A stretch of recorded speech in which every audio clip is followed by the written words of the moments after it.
Ini kalau yang ngisi Anda mungkin nggak sebanyak ini ya. Alhamdulillah ada Ustadz Abu Zubair Al-Hawari di sini yang akan mengisi, memberikan fawaid buat antum. Kemudian nasihat Anda ikat baik-baik fawaid yang beliau sampaikan. Kemudian berikan oleh-oleh yang terbaik untuk anak istri antum di rumah dari apa yang antum dapati dari majelis ilmu. Kemudian yang mau Ana sampaikan di sini seperti sudah disinggung tadi di awal, alhamdulillah sudah 2 tahun ya ketika COVID-19 datang menimpa negeri kita, justru kita diberikan kemudahan untuk membuat ma'had. Dan sebagian kawan-kawan alhamdulillah membantu kita dari finansial banyak ya, alhamdulillah. Akan tapi tetap yang namanya pembangunan terus berjalan dan kita membuka pintu buat teman-teman yang ingin menitipkan hartanya di jalan Allah Subhanahu wa taala. Jika mungkin ada yang mengatakan, "Ana pernah Ustaz, saya sudah naruh di pondok sini, saya sudah naruh di pondok situ." Alhamdulillah. Ana ucapkan jazakumullahu khairan. Akan tapi jika antum menitipkan sesuatu di tempat ini, insyaallah antum bisa berharap sama Allah kalau bumi yang ada di sini akan ikut bersaksi nanti pada hari kiamat. Kalau antum menitipkan sesuatu untuk dakwah sunnah yang ada di Boyolali, yauma idzin tuhadditsu akhbaraha, karena pada hari itu bumi akan mengabarkan akan berita yang pernah terjadi di atas punggungnya. Antum meletakkan sesuatu di masjid ini, antum meletakkan sesuatu dari harta antum untuk berlangsungnya ma'had ini, insyaallah ta'ala dengan pasti bumi ini akan bersaksi buat antum nanti pada hari kiamat. Dan antum akan diuji dengan harta tersebut. Harta tersebut merupakan titipan. Karena itu tunjukkan pada Allah Subhanahu wa ta'ala bahwasanya harta yang dititipkan oleh Dia antum letakkan juga di masjid yang ada di Nurul Islam. Demikian yang bisa Anda sampaikan. Untuk mempersingkat waktu, kita persilahkan Ustadz kita untuk menyampaikan muhadharah.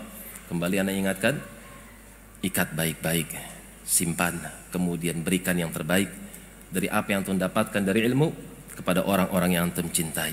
Berikan kebaikan mereka dengan ilmu, tuntun mereka kepada amal yang saleh dengan ilmu yang antum dapat. Demikian. Fadhal Ustaz. Tafadhalu barakallahu fikum.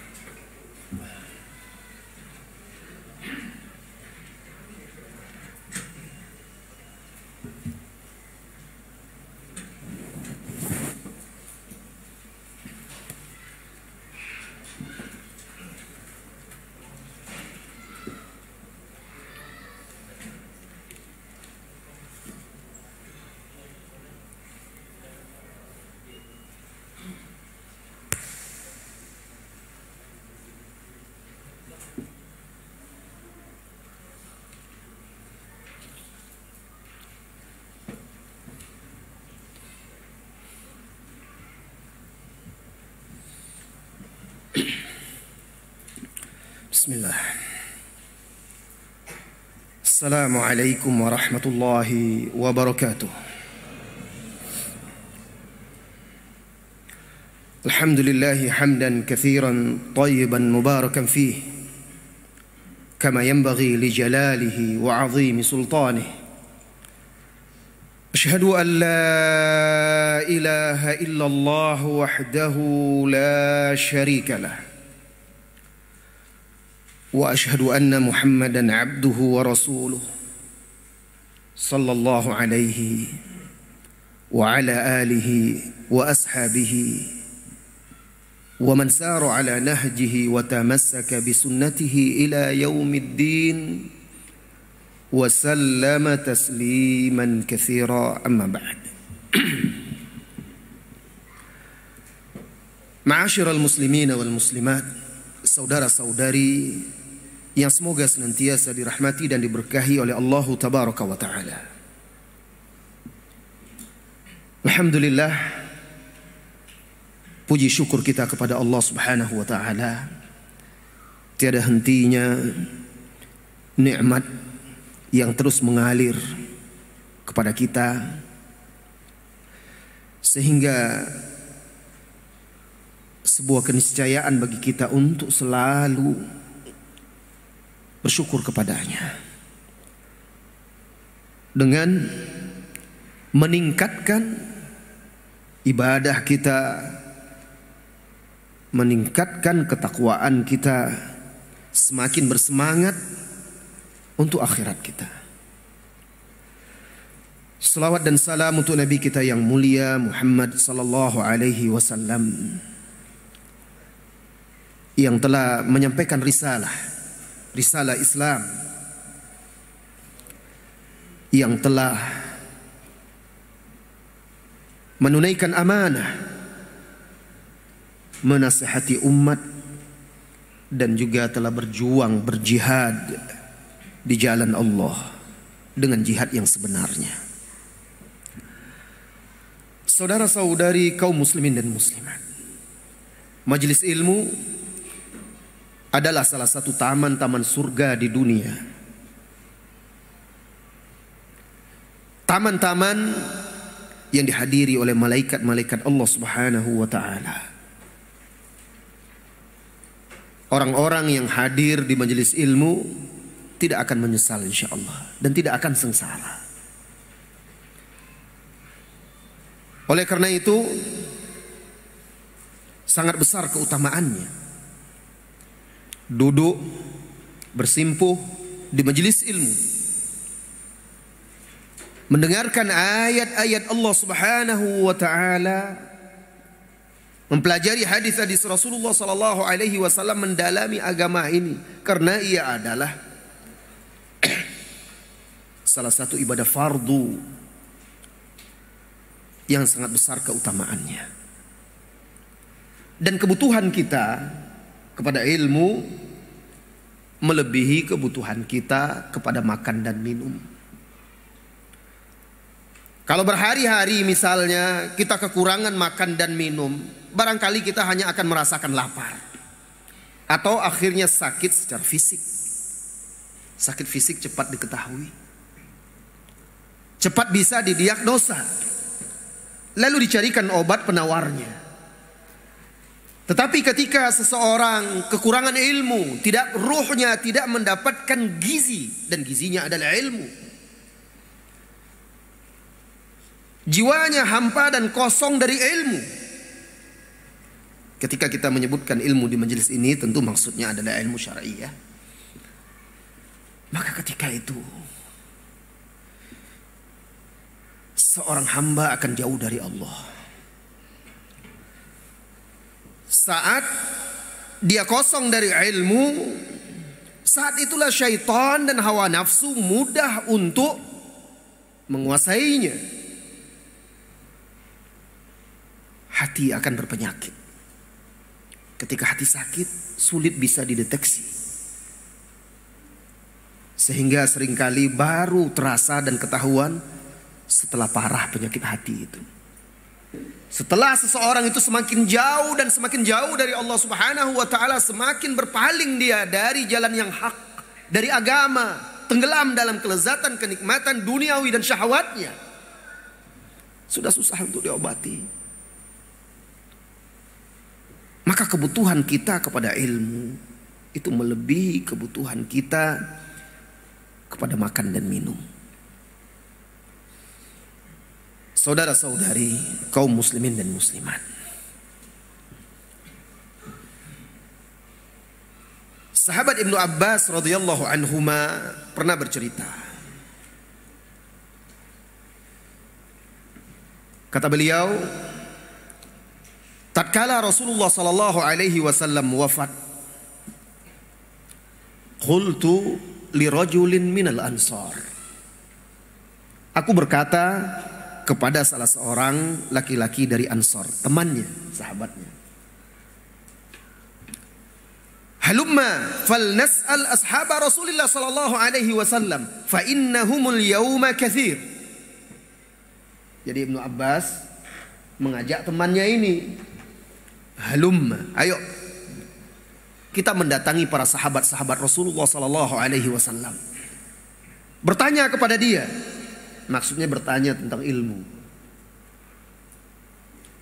Fa innahumul yauma katsir. Hari ini mereka masih banyak, mumpung mereka masih banyak, masih hidup, kesempatan bagi kita, ayo kita mendatangi mereka, menuntut ilmu.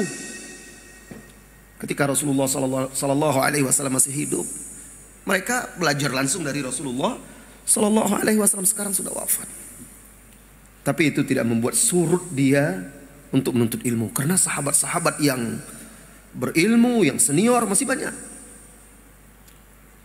Ada Abu Bakar, ada Abu Bakrin, ada Umar, ada Uthman, ada Ali radhiyallahu anil khulafair rasyidin. Dan ada sahabat-sahabat yang lainnya. Ada sahabat Zaid bin Thabit radhiyallahu anhu. Ada Abdullah bin Mas'ud radhiyallahu anhu dan lain-lain. Apa jawab temannya ini? Mereka masih anak-anak muda ini. Masih anak muda tanggung. Temannya ini berkata kepada dia, "Wa ajaban laka ya Ibnu Abbas, atara an-nasa yaftaqiruna ilaika wa fin nasi min ashabi Rasulillah sallallahu alaihi wasallam." Aduhai, aneh engkau ini Ibnu Abbas. Apa kamu kira nanti orang-orang akan butuh kamu? Sementara sahabat-sahabat Nabi masih banyak. Capek-capek kamu nuntut ilmu, susah payah. Toh sahabat Nabi masih banyak. Orang akan bertanya juga kepada sahabat Nabi, bukan kepada kamu. Kadang kan kita ada bisikan-bisikan yang melemahkan semangat kita menuntut ilmu. Sudahlah, ngapain juga saya terlalu fokus menuntut ilmu. Ustaz banyak kok orang-orang, saya mungkin juga nggak akan jadi ustaz. Ada ustaz fulan, ada ustaz fulan. Orang juga nggak akan dengarkan saya. Mungkin untuk apa saya? Ya, yang penting hadir sekali aja lah. Nah ini kadang ada bisikan-bisikan seperti itu. Toh rajin pun menuntut ilmu, saya nggak jadi ustaz. Tujuan menuntut ilmu itu bukan menjadi ustaz. Tujuan menuntut ilmu itu untuk menghilangkan kejahilan, kebodohan dari diri kita, mengharapkan pahala dari Allah Subhanahu wa taala, agar kebodohan itu hilang dari diri kita dan kita bisa beribadah kepada Allah ala basirah, di atas ilmu an-nafi'. Begitu juga kadang orang tua akan ngapain, aduh anak saya di pondok, di luar saja bisa saya bawa dia ikut kajian misalnya. Toh nanti belum tentu juga jadi ulama, jadi ustaz. Bukan untuk itu. Ya. Ketika kita mengikhlaskan niat untuk menuntut ilmu itu, maka Allah akan berikan nanti di masa-masa yang mendatang ilmu yang bermanfaat sehingga orang butuh kepada engkau. Lihat Ibnu Abbas ini. Jadi kawannya nggak mau ikut sama dia. Ketika dia tahu kawannya ini malah nggak mau, Ibnu Abbas radhiyallahu anhuma tetap pergi dia. Ibnu Abbas berkata, fataraktu dzak. Akhirnya aku tinggalkan teman saya itu. Biarlah dia nggak mau, tapi saya tetap akan menuntut ilmu. Begitu wahai saudara-saudariku. Mungkin kita nggak ada teman mau ke majelis ilmu, diajak teman, diajak tetangga, kita merasa kok seorang diri. Nggak masalah. Ibnu Abbas bukan rombongan perginya, dia datang ke gurunya dia sendiri. Nggak mesti nunggu orang banyak, nggak mesti nunggu majelis ilmu yang besar, tidak. Karena manfaat ilmu itu pertama untuk diri Anda. Setelah itu baru untuk yang lainnya. Lantas kata Ibnu Abbas, aku tinggalkan dia. Wa aqbaltu as'ala ashaba Rasulillah sallallahu alaihi wasallam, dan mulailah aku mendatangi sahabat-sahabat Rasulullah sallallahu alaihi wasallam radhiyallahu anhu sahabat. Aku mulai datangi, bertanya kepada mereka. Lihat, didatanginya banyak sahabat itu. Setiap dia mendengar, ada sahabat yang meriwayatkan satu hadis dan dia belum pernah dengar, dia datangi. Untuk dia dengar langsung, dia tanya kepada sahabat itu agar dia bisa riwayatkan langsung. Seperti itu. Dia datangi ke pintu-pintu rumah sahabat itu, tidak menunggu majelis di masjid saja ya. Nah, kalau sekarang kan alhamdulillah Anak-anak muda ada pesantren bisa datang karena ustadznya di pesantren kan, bisa datang. Ya seperti itulah kurang lebih. Sampai pernah saya mendengar ada salah seorang sahabat yang meriwayatkan hadis, dan saya belum pernah mendengar hadis itu, kata Abdullah ibnu Abbas radhiyallahu anhuma. Lalu aku pun mendatangi rumahnya. Dia dapati rumah sahabat itu tertutup. Aku sampai ke rumahnya, di depan pintunya aku dapati pintunya tertutup dan ternyata wahwa qailun. Ternyata dia sedang tidur siang, qailulah. Sebelum zuhur biasanya qailulah. Tidur ringan lah, istirahat menjelang menunggu waktu zuhur. Fa atawassadu ridai ala babihi. Dia dapati ternyata sahabat ini masih di dalam dan dia sedang istirahat. Sudah, dia tunggu di dekat pintu itu. Dia jadikan serbannya, ridanya itu sebagai bantal. Bersandar dia deh. Atau jadikan alas kepalanya dan dia istirahat sambil menunggu gurunya di depan pintu. Cuaca panas, angin bertiup, debu-debu berterbangan. Lalu keluarlah sahabat ini. Ketika dia buka pintu, alangkah terkejutnya dia. Dia dapati ada sepupu Rasulullah Sallallahu Alaihi Wasallam sedang berbaring di situ berbantalkan serbannya. Lalu dia berkata, sahabat ini, ya ibna ammi Rasulullah Sallallahu Alaihi Wasallam, hai putra paman Rasulullah Sallallahu Alaihi Wasallam. Dia sepupu Ibnu Abbas dengan Rasulullah Sallallahu Alaihi Wasallam, tapi umurnya tentu jauh jaraknya. Ibnu Abbas masa kecil juga dia sering tinggal bersama Rasulullah Sallallahu Alaihi Wasallam di rumah bibinya Maimunah, karena Maimunah ini salah seorang istri Rasulullah Sallallahu Alaihi Wasallam, dan dia juga adalah bibi dari Ibnu Abbas. Jadi Ibnu Abbas sering ke rumah bibinya, bahkan kadang menginap di situ. Nanti kita ceritakan, insya Allah, karena ada kaitannya dengan menuntut ilmu. Wahai putra paman Rasulullah Sallallahu Alaihi Wasallam, ma ja'a bik? Ada apa engkau datang kemari? Halla arsalta ilayya fa'ati? Kenapa engkau tidak kirim saja seseorang? Jika engkau butuh, memerlukanku, kirim seseorang memberitahu, aku akan datang menemuimu. Sahabat ini juga menghormati, walaupun ini anak muda, tapi dia ini ahlul bait Rasulullah Sallallahu Alaihi Wasallam. Dia mencintainya, dia menghormati keluarga Rasulullah Sallallahu Alaihi Wasallam. Lihat adabnya Ibnu Abbas, walaupun dia ahlul bait, tapi dia tetap menghargai sahabat lain yang lebih berilmu dari dia. Sebaliknya, sahabat ini juga menghargai Abdullah bin Abbas, saling menghargai satu dengan yang lainnya. Maka Ibnu Abbas berkata, perhatikan ini wahai para penuntut ilmu. Ibnu Abbas menjawab, menimpali perkataan sahabat ini, la ana ahaqqu an atik.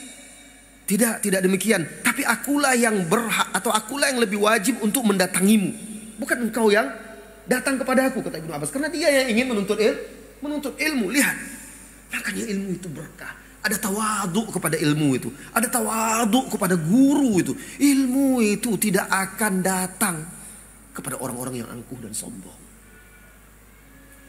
Ya, harus kita tawadhu kepada guru kita, harus tawadhu kepada ilmu itu. Enggak boleh sombong. Fa'as'aluhu al-hadith. Mulailah Ibnu Abbas bertanya kepada dia hadis Nabi SAW tersebut. Kemudian waktu pun silih berganti. Lalu apa kata Ibnu Abbas? Teman saya yang dari Ansor itu pun hidup terus bersama saya. Hatta ra'ani wa qad ijtama'an nasu hawli. Sampai suatu masa orang-orang berkumpul banyak hadir di majelis ilmuku. Sekarang gantian Ibnu Abbas yang menjadi ahli ilmu, yang mengajar, dan orang-orang berkumpul di majelisnya untuk belajar kepada Ibnu Abbas radhiyallahu anhuma. Allahu akbar. Sahabat Ansor itu melihat hal tersebut. Apa komentarnya? Hadzal fata aqal minni. Kata sahabat Ansor itu, anak muda ini maksudnya Ibnu Abbas itu lebih berakal, lebih cerdas daripada saya. Dan buah kerja keras dia, pengorbanan dan perjuangannya untuk menuntut ilmu kepada sahabat-sahabat Rasulullah SAW, akhirnya Allah berkahi ilmunya dan bermanfaat untuk orang banyak, orang datang kepada dia. Subhanallah. Dia termasuk salah seorang perawi hadis yang banyak meriwayatkan hadis. Sering kita dengar kan? An Abdullah bin Abbas radhiyallahu anhuma. Dan dia juga seorang mufassir.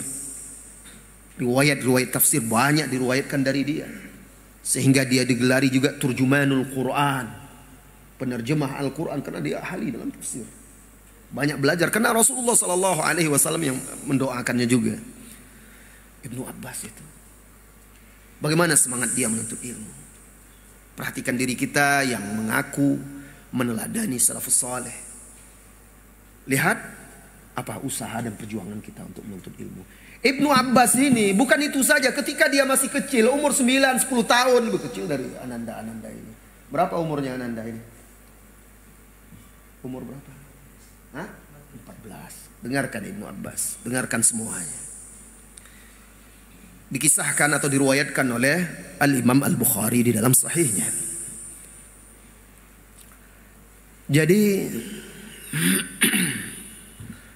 suatu ketika Ibnu Abbas diutus oleh ayahnya, Al-Abbas paman Nabi SAW, untuk menemui Rasulullah SAW dalam satu urusan. Pergi dia. Pergi, didapatinya Rasulullah SAW sibuk, ditunggunya sampai sholat maghrib. Kemudian setelah itu ditunggunya lagi sampai sholat isya. Setelah sholat isya, lantas Ibnu Abbas menemui Rasulullah SAW dan menyampaikan hajatnya. Lalu Rasulullah SAW berkata kepada Ibnu Abbas, "Ya gulam, wahai bocah." Gulam, anak remaja, anak kecil. Al-laila tabitu indana. Malam ini kamu nginap tempat kami ya, di rumah kami. Karena malam itu Rasulullah jatahnya di rumah Maimunah. Ibnu Abbas senang kali. Itu sebenarnya yang diinginkan, ya sengaja ngekor-ngekor Rasulullah SAW. Pulanglah ke rumah Rasulullah SAW. Sampai di rumah mereka bertiga, Rasulullah SAW, istrinya yang merupakan bibi dari Ibnu Abbas, yaitu Maimunah radhiyallahu anha. Ibnu Abbas, mereka bercerita, bercengkrama sejenak. Lalu setelah itu mereka bersiap-siap tidur. Ibnu Abbas, dia sudah bertekad, malam ini saya tidak akan tidur. Saya akan perhatikan ibadah Rasulullah SAW. Saya akan perhatikan sholat Rasulullah SAW. Kesempatan bagi dia. Lalu dia pesankan pula kepada bibinya, malam nanti kalau dia tertidur dibangunkan. Dia takut ketiduran. Mulailah mereka tidur. Bantal hanya ada satu di situ. Di satu sisi Rasulullah dengan Maimunah. Di sini Abdullah bin Abbas yang masih kecil, umur 9-10 tahun lah waktu itu. Berbagi satu bantal bertiga. Subhanallah, sederhana sekali ya rumah Rasulullah SAW itu. Kemudian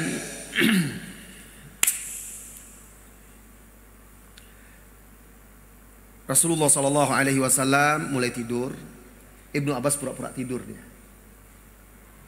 Pura-pura tidur. Apa kata Ibnu Abbas? Sampai akhirnya Rasulullah tertidur. Apa kata Ibnu Abbas? Saya mendengar tarikan nafas Rasulullah SAW. Karena orang kalau tidur kan kadang agak berat tarikan nafasnya kan. Bukan ngorok, cuma kan agak berat. Jadi terdengar oleh dia. Karena dekat kepala dia kan dekat kepala Rasulullah SAW, terdengar. Kemudian di sepertiga malam terakhir, sampai sepertiga malam terakhir dia belum tidur. Dia nunggu terus. Rasulullah SAW tahu dia itu nggak tidur. Tapi Rasulullah pura-pura nggak tahu aja. Bangun Rasulullah SAW dari tidurnya di sepertiga malam terakhir. Dilihat oleh Ibnu Abbas. Ini Ibnu Abbas yang meriwayatkan.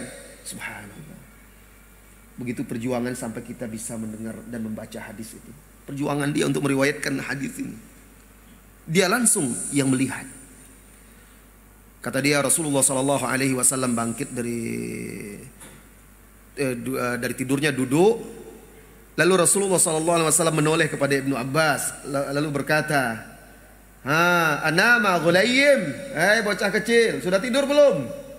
Ibnu Abbas pura-pura tidur, yang pura-pura tidurlah pokoknya. Diam aja, tapi dia ngintip.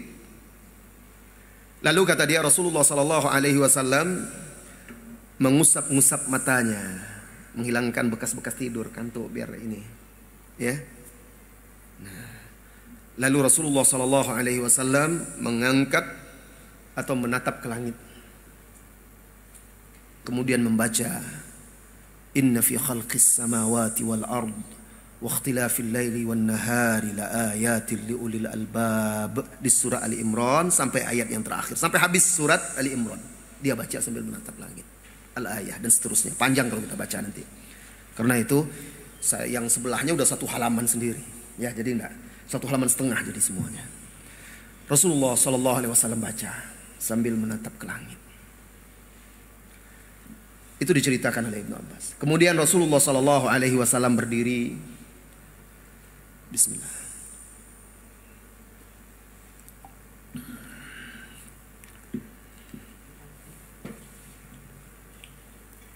Kemudian Rasulullah Sallallahu Alaihi Wasallam sini.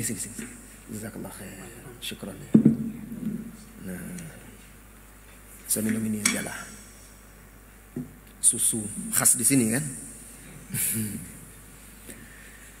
Lalu Rasulullah Sallallahu Alaihi Wasallam berdiri, pergi ke dinding yang di situ tergantung girbah atau qirbah.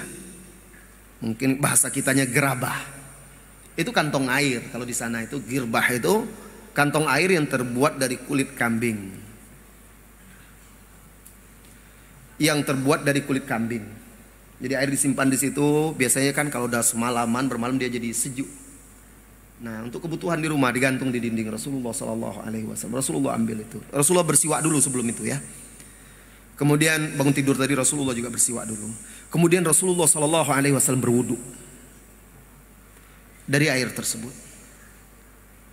Lalu setelah selesai berwudu, Rasulullah Sallallahu Alaihi Wasallam berdiri menghadap kiblat. Kemudian sholat. Setelah Rasulullah Sallallahu Alaihi Wasallam takbiratul ihram, duduklah Abdullah bin Abbas ini, dan dia pura-pura baru bangun dia. Diceritakan di situ. Nah, Rasulullah tahu sebenarnya. Lalu dia tiru Rasulullah Sallallahu Alaihi Wasallam, duduk dia, dibersihkannya matanya. Ya, kemudian dia tatap ke langit, dia baca pula ayat di surah Ali Imran itu, Inna fi khalqis samawati wal ardi wa ikhtilafil laili wan nahari la ayatin li ulil albab alladzina yadhkuruna Allaha qiyaman wa qu'udan wa 'ala junubihim, dan seterusnya al-ayah. Lihat bagaimana anak sekecil itu semangat dia untuk mengikuti sunnah Rasulullah Sallallahu Alaihi Wasallam, mengamalkan ilmu itu. Dia dapat ilmu langsung diamalkannya. Gitu ya, Ananda ya. Ilmu itu diamalkan. Bukan santri aja Pak, semua kita. Nah seperti itu kita teladani sahabat ini. Lalu setelah itu dia berdiri pula ke kantong air itu, dia berwudu pula seperti wudu Rasulullah Sallallahu Alaihi Wasallam. Lalu dia berdiri ikut sholat di samping Rasulullah Sallallahu Alaihi Wasallam, tapi dia keliru waktu itu. Berdiri dia di sebelah kiri. Harusnya kan kalau berdua sejajar, satu di kanan, dia berdiri di kiri. Maka Rasulullah Sallallahu Alaihi Wasallam pegang dia, pindahkan ke sebelah kanan. Apa kata Ibnu Abbas?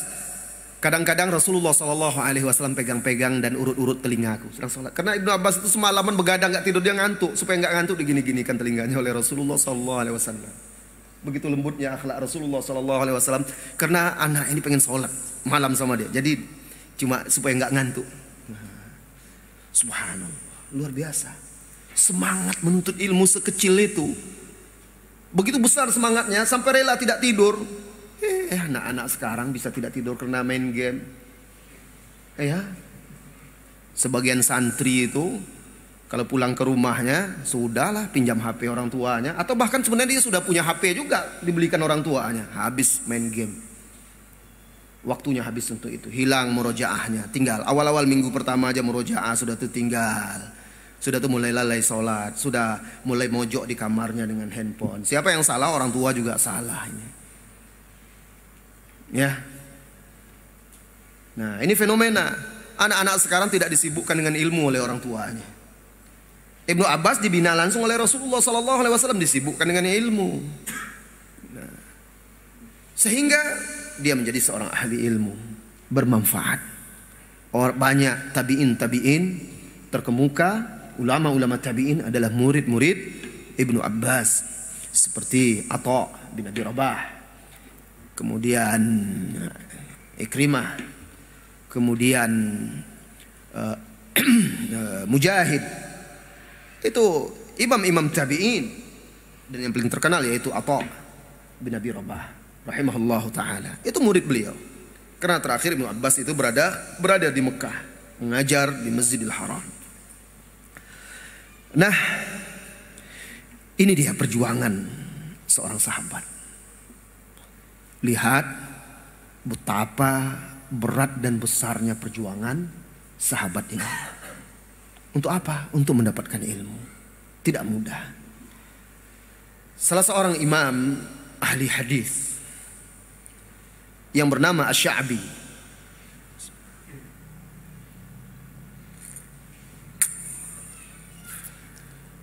Imam Asy-Sya'bi ini pernah ditanya, "Min aina laka hadzal ilm?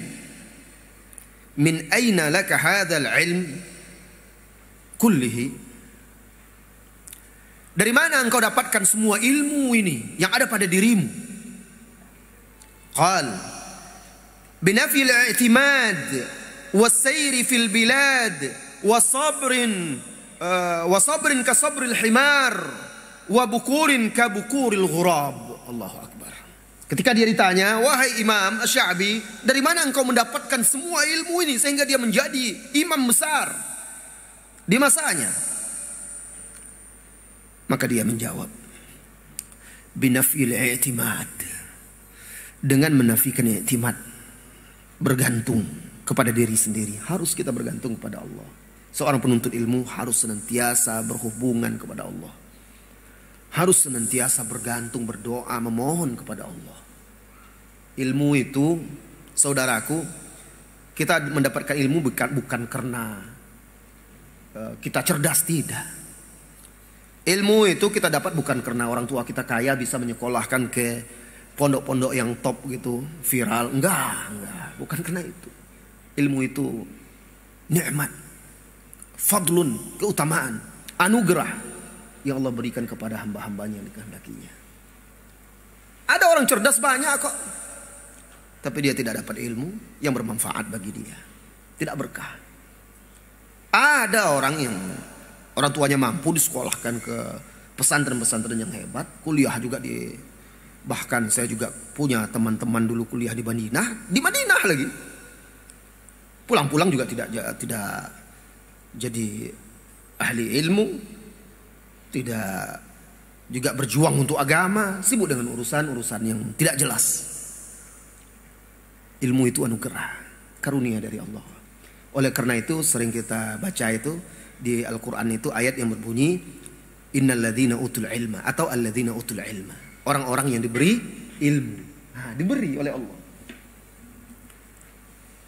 Makanya kita juga dengar kan, Allah Subhanahu wa taala memerintahkan kita berdoa. Rasulullah sallallahu alaihi wasallam meminta tambahan ilmu. Wa qur rabbi zidni ilman. Wahai, katakanlah ya Muhammad sallallahu alaihi wasallam, berdoalah, Rabbku tambahkanlah aku ilmu. Jadi ilmu, keberkahannya, manfaatnya dengan berdoa kepada Allah Subhanahu wa taala, bergantung kepada Allah, jangan bergantung dengan kemampuan diri kita. Berusaha ya, wajib. Doa juga bagian dari usaha. Kemudian dia katakan pertama, menafikan, menghilangkan i'timad kepada kemampuan diri kita. Usaha tapi bergantung i'timad itu kepada Allah. Kemudian kedua, wasairi fil bilad. Sair itu berjalan di negeri-negeri. Maksudnya saya melakukan rihlah, perjalanan untuk menuntut ilmu ke banyak negeri, mencari ulama-ulama, guru-guru, berguru kepada mereka, bermulazamah, menuntut ilmu. Habis di negeri ini pindah ke negeri yang lain. Dengar lagi di sana ada ulama lagi yang banyak menurutkan hadis, ahli dalam ilmu, dia datang lagi. Terus banyak. Nah itu penting. Ananda ini yang mondok-mondok ini pun insya Allah termasuk ini rihlah dalam menuntut ilmu, meninggalkan rumahnya kan. Nah mudah-mudahan termasuk itu, meneladani para salafus saleh untuk melakukan rihlah as-sair fi talabil ilmi. Dan biasanya seperti itu. Semakin banyak kita melakukan perjalanan untuk menuntut ilmu, semakin susah, semakin berat. Dengan keikhlasan semakin berkah pula dan semakin kuat ilmu itu.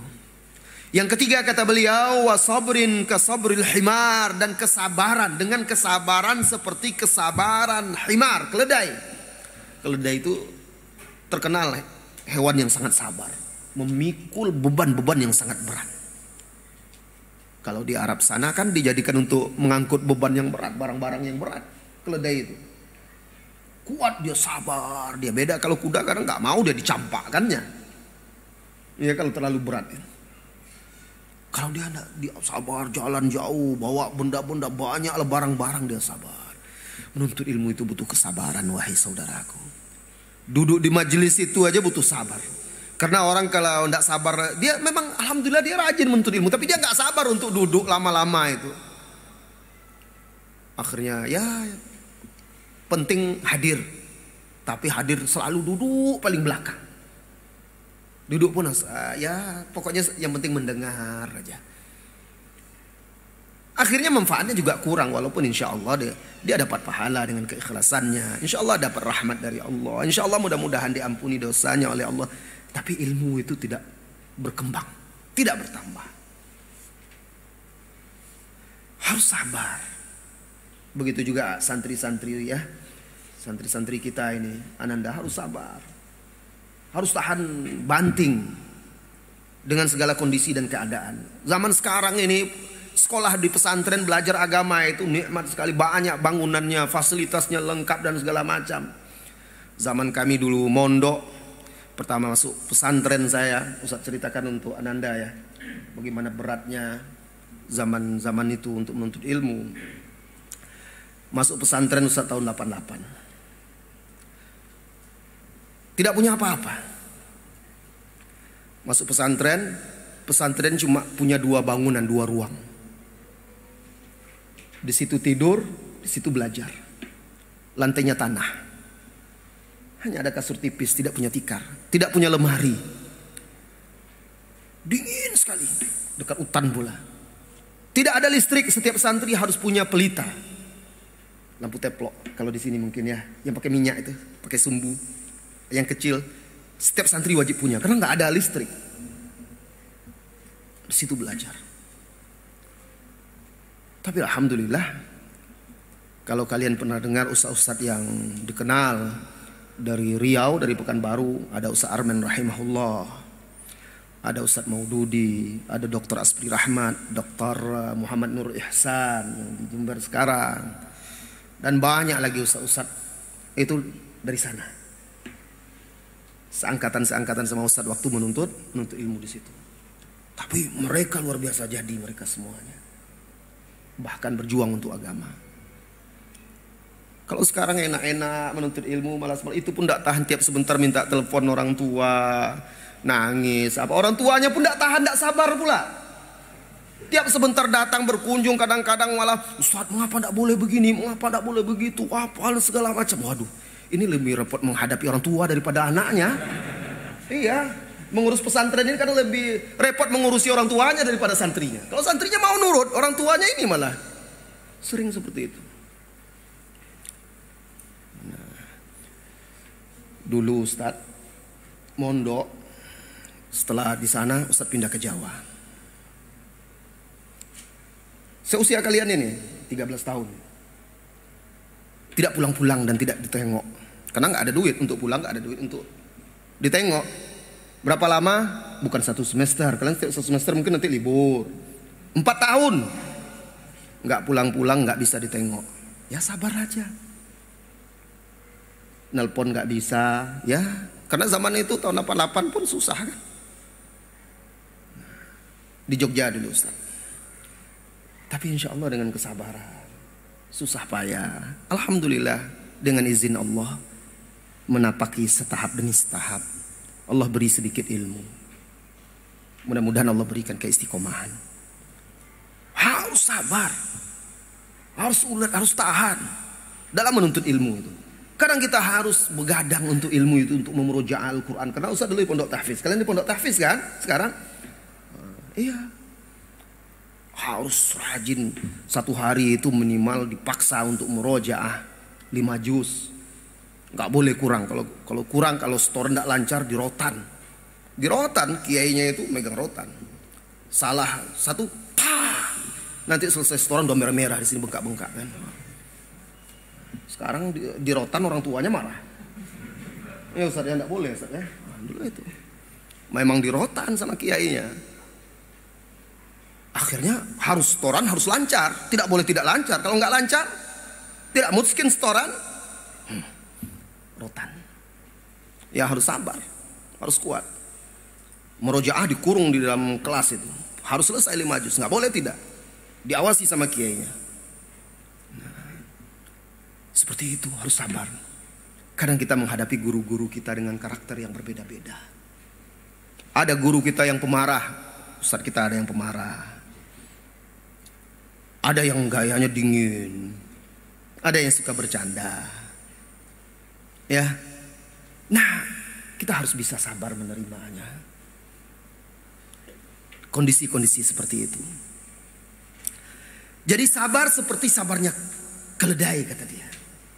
Yang keempat, wabukurin kabukuril ghurab. Bukur, bersegera di pagi hari. Maksudnya bukur itu pagi hari. Bersegera di pagi hari seperti seekor gagak yang keluar di pagi hari untuk mencari makan. Gagak itu pagi-pagi sekali dia udah berkeliaran, udah keluar dia dari sarangnya. Terkenal itu burung gagak seperti itu. Nah, begitu juga dia. Sudah masuk waktu azan dulu ya? Oke, kita dengarkan azan dulu, istirahat kita. Dengarkan azan.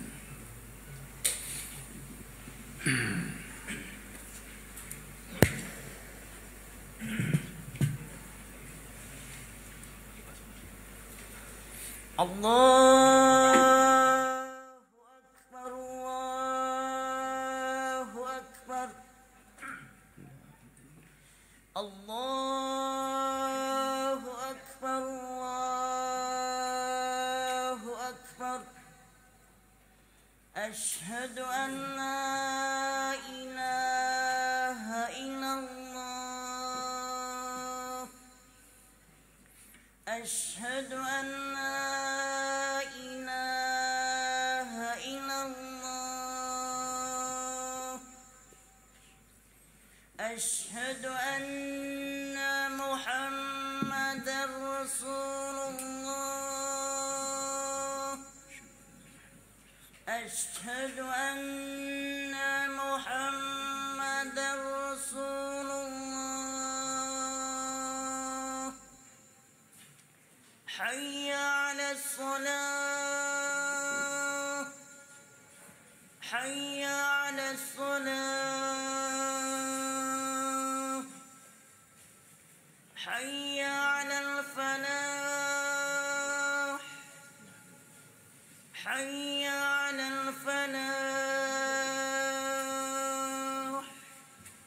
Allahu Akbar, Allahu Akbar. La ilaha illallah.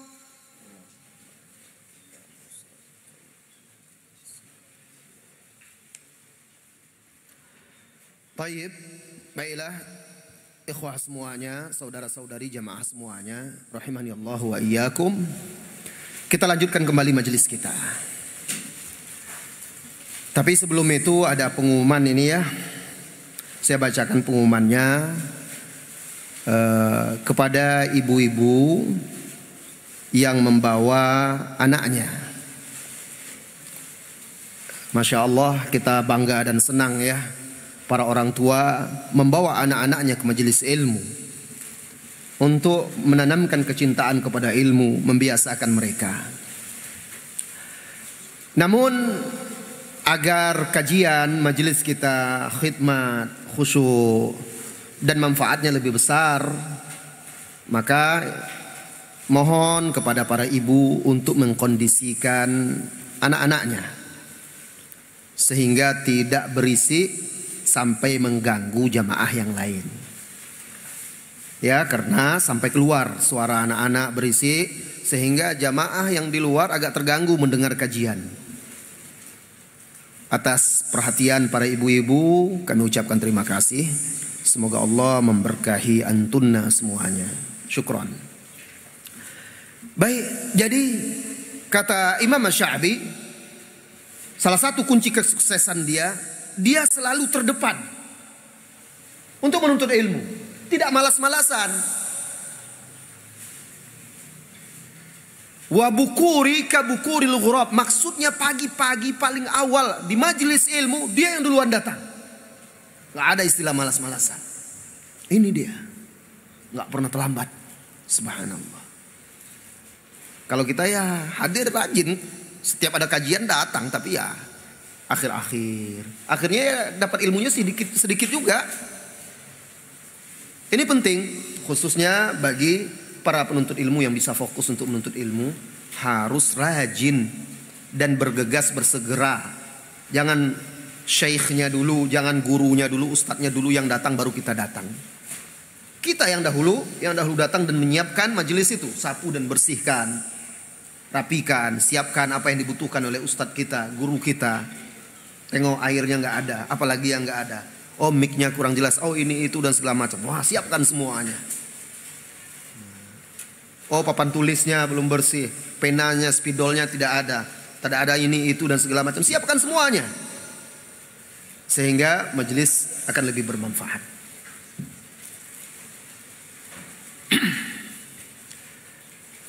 Al-Imam Ar-Razi bercerita tentang dirinya.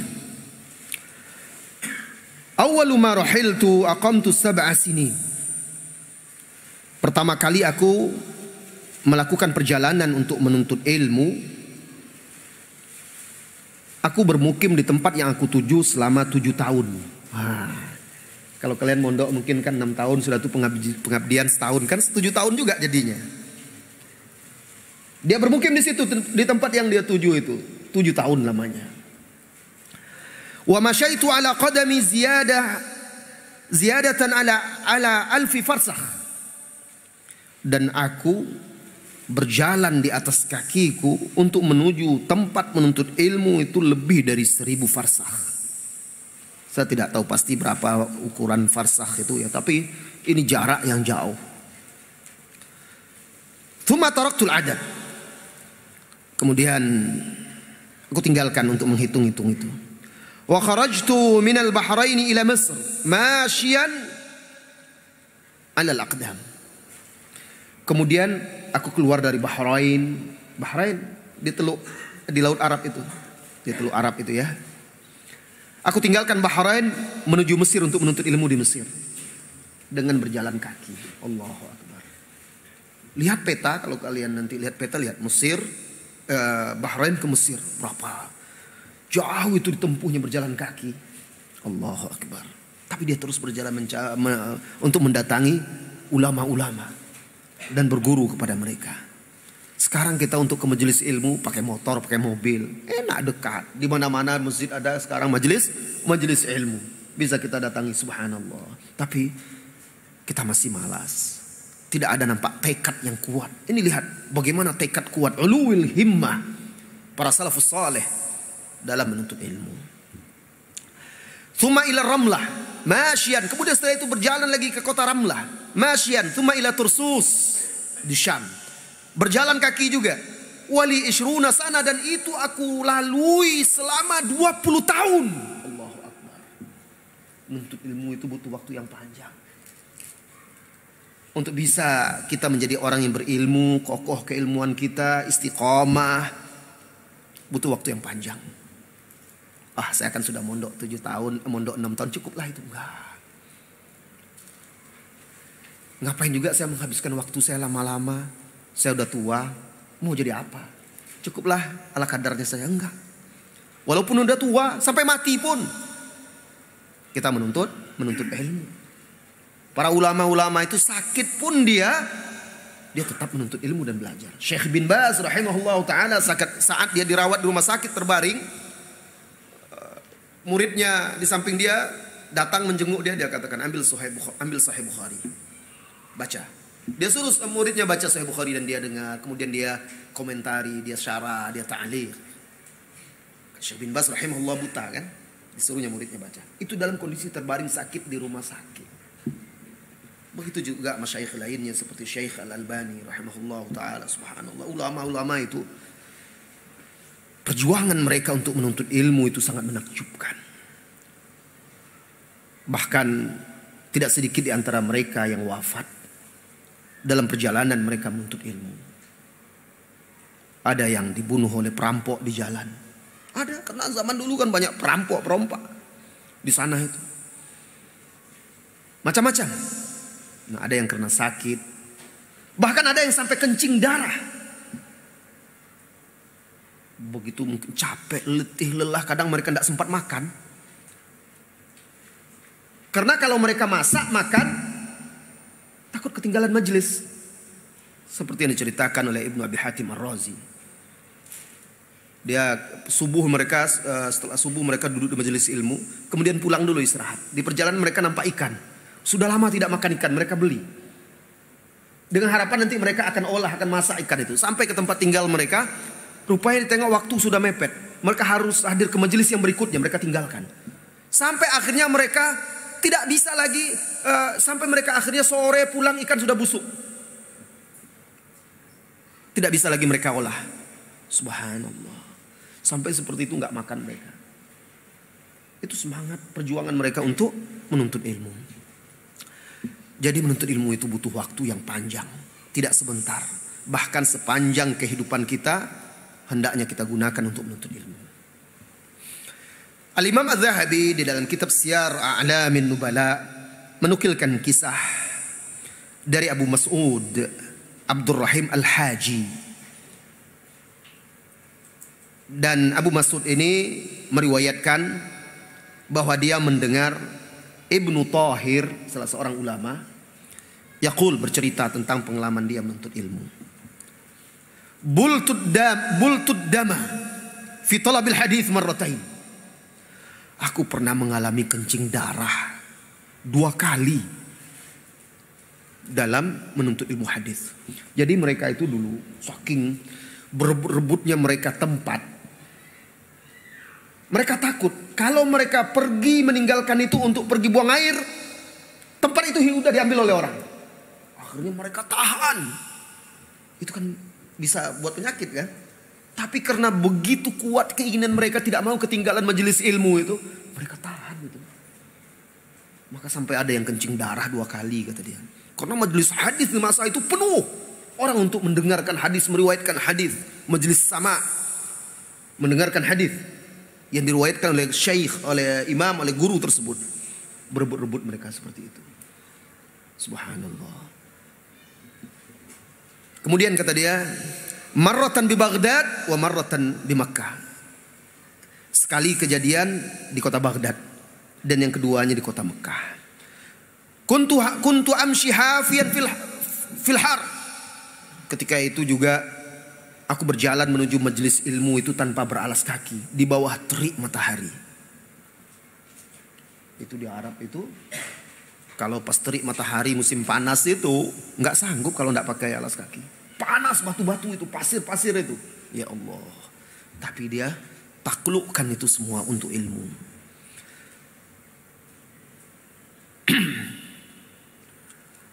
Wa ma rakibtu dabbatan qattun fi talabil hadis. Saya tidak pernah menunggang hewan, tunggangan, kendaraan selama menuntut ilmu hadis. Wa kuntu ahmilu kutubi ala dhahri, dan aku memikul kitab-kitabku di punggungku dengan berjalan. Karena dulu kemana pergi pindah bawa kitab. Kitab itu harus dijaga karena Nanti kalau kitab itu dicuri orang, dipalsukannya, dimasukkannya nanti riwayat-riwayat dia itu. Oleh karena itu dalam periwayatan hadis itu, wahai ikhwat, dikenal salah satu syarat ya rawi thiqah terpercaya itu dhabat. Dhabat itu terbagi dua, dhabtus sadri dan dhabtul kitab. Dhabtus sadri itu yang kuat, mantap hafalannya, kokoh hafalannya. Dia bisa kapanpun diminta, dia bisa meriwayatkan, menyampaikan hadis yang diriwayatkan dari gurunya persis seperti yang disampaikan oleh gurunya. Dhabtul kitab itu dia mencatat apa yang didengar oleh gurunya, dari gurunya. Dia catat, dia jaga. Karena ada orang-orang dahulu memalsukan, mencuri kitab itu. Kadang ada orang menyisipkan sesuatu dalam kitab itu yang bukan riwayat dia. Nah, hati-hati, dia jaga betul itu. Jadi dia bisa jaga kitab itu, dan ketika dia kapan saja dia bisa meriwayatkannya. Nah, ini penting. Dia bawa, dia pikul. Kalau sekarang ada tas ransel ya, Ananda ya. Enak orang bawa kitab. Tapi sekarang orang ke majelis ilmu malas bawa kitab, mencatat malas. Ya sekarang kan sudah bisa direkam Ustaz. Tapi kenyataannya juga nggak direkam. Kan ada di media-media sosial. Nggak juga didengar, diulang. Akhirnya ngajinya cuma sekedar nguping. Kalau dahulu ulama-ulama, Imam Bukhari, dengar dia langsung hafal. Imam Syafi'i, dengar dia langsung hafal. Ibnu Taimiyah begitu juga, bahkan ada ulama dahulu saking kuatnya hafalan, kalau dia berjalan di pasar dia tutup sumpal telinganya agar tidak tercampur hafalan hadisnya. Apa saja yang dia dengar langsung lengket. Gitu. Kalau sekarang kan susah. Hafalan udah banyak terkontaminasi oleh maksiat-maksiat, dosa-dosa, apa yang semua kita lihat, kita dengar semuanya. Wah, naudzubillah. Itu pun malas kita mencatat, mengambil faedah-faedah. Ustaz, saya kalau hadir majelis ilmu itu bawa buku, pena, itu kadang bingung mau catat apa. Itu karena tidak membiasakan. Kadang bingung kan? Saya mau catat apa sih? Karena tidak dibiasakan. Tapi kalau dibiasakan mungkin awal-awal kita bingung. Mungkin hanya ada satu faedah yang tercatat. Alhamdulillah, mungkin itu yang paling bermanfaat. Kenapa? Karena yang kita dengar barangkali akan hilang. Lupa, sekarang ada, ketika kita pulang ada. Catatan-catatan saya sejak saya mondok dari tahun 88 sampai sekarang masih ada. Terjaga. Kadang-kadang kalau membuka itu subhanallah terkenang. Buku-buku saya masih terjaga. Walaupun kertasnya kalau udah kuning-kuning, udah apa, disimpan dan dirawat. Alhamdulillah. Perlu kita wariskan seperti itu kepada murid kita, kepada anak-anak kita. Agar menjadi kebiasaan dia. Karena memang dianjurkan dan diperintahkan mencatat ilmu itu. Ya. Nah, penting itu. Datang majelis ilmu, bawa pena, bawa buku. Kalau susah biasakan. Oh, sekarang semuanya sudah digital, Ustaz. Kita semuanya tinggal buka handphone, ada semuanya di situ. Ya, itu sangat membantu. Tapi itu tidak bisa dijadikan i'timad, sandaran kita. Handphone bisa hilang, bisa rusak, bisa hang, bisa apa saja. Ya. Tapi kalau buku kita bisa kita jaga di rumah kita. Bisa kita rawat catatan kita itu. Dan yang kita tulis itu akan lebih lengket daripada yang kita baca di handphone dan kita tengok di handphone. Itu lebih lengket. Oleh karena itu ulama-ulama di zaman sebelum digitalisasi ini lebih kuat keilmuannya daripada sekarang. Lebih kuat keilmuannya, lebih kuat hafalannya. Kenapa? Karena mereka, orang sekarang kalau mencari hadis kan tinggal ketik kata-katanya misalnya.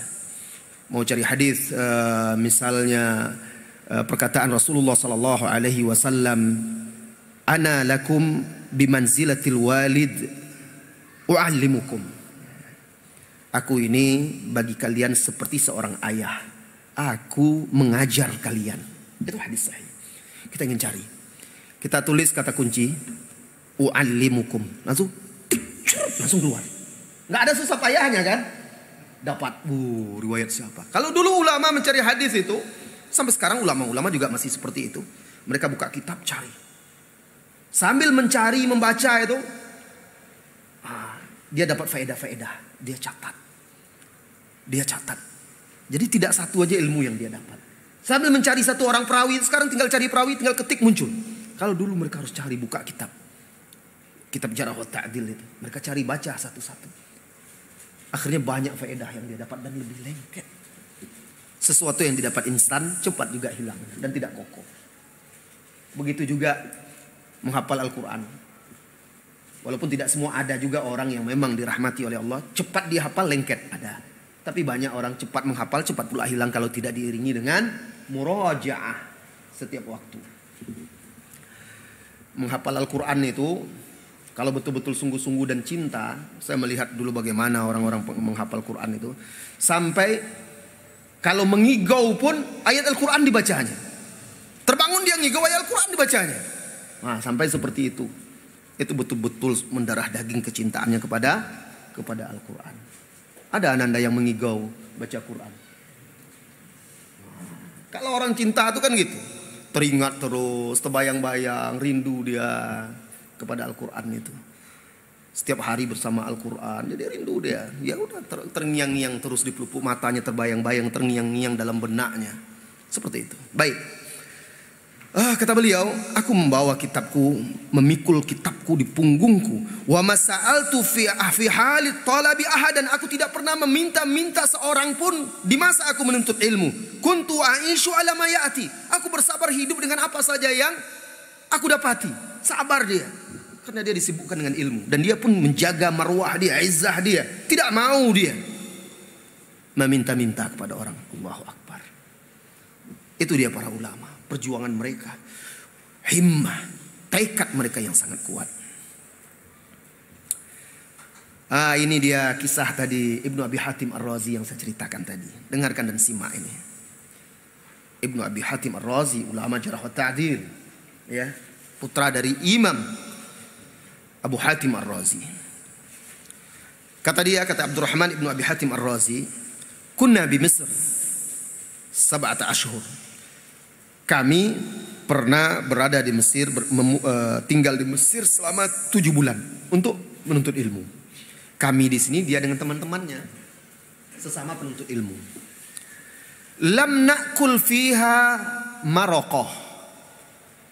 Kami belum pernah semasa 7 bulan itu, kami nggak pernah makan makanan lauk pauk yang berkuah, sop kayak gitu. Maraq atau gulai, kayak seperti itu. Itu orang Arab mengatakan marok atau marokoh. Kullu naharina muqassam li majalis asyuyukh. Perhatikan ananda.